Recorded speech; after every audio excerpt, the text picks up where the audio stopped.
આમિર ખાને રિક્ષાની પાછળ પોતાના મૂવીના પ્રમોશનના પોસ્ટર માર્યા. શરૂઆતના વર્ષોમાં કયામત સે કયામત જેવા મૂવીના પોસ્ટર આમિર ખાને પોતે જાતે લગાવ્યા છે. રસ્તા ઉપર ઉભા રહીને એક ઓટોને રિક્વેસ્ટ કરીને, અરે છતાં પણ ઘણી ઓટો તો એ ઇગ્નોર કરતી હતી, રિજેક્ટ કરતી હતી. નહીં, અમે સ્ટીકર નહીં મારવા દઈએ, કેમ કે શરૂઆત હતી ને. આમિર ખાને લોકો ઓળખતા નહીં હતા.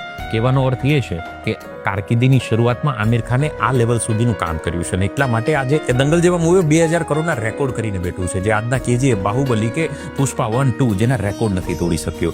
એટલી મજબૂત સફળતા પાછળ એને નાના નાના કામો કરેલા છે. કારકિર્દીની શરૂઆતમાં કોઈ પણ નાનું કામ કરવા મળે એની ક્યારેય નાનપના અનુભવતા. બધા જ કામ કરજો, બધા કામ શીખજો. શું ખબર કાલે કયો કામ ક્યાં કામ લાગી જાય. અને શરૂઆતમાં તો બધું શીખવાનો એટીટ્યુડ રાખ્યો. રતન ટાટાજીએ જ્યારે ટાટા ગ્રુપ સંભાળ્યું તો રેડીમેડ હતું, પણ છતાં એણે પાયાથી કામ શીખ્યું. એટલા માટે રતન ટાટાએ ટાટા ગ્રુપને મજબૂત કર્યું. આવા અનેક ઉદાહરણો છે. આ વાત વિશે તમારું શું માનવું ચોક્કસ કોમેન્ટ કરજો. અને હા, આપના મિત્ર, પરિવાર અને સોસાયટીના ગ્રુપમાં પણ આ વાતને શેર કરજો, જેથી કરીને વધુમાં વધુ આ પાયાના સિદ્ધાંતો લોકોને ખબર પડે. પણ આ વાત પર વિચાર જરૂર કરજો.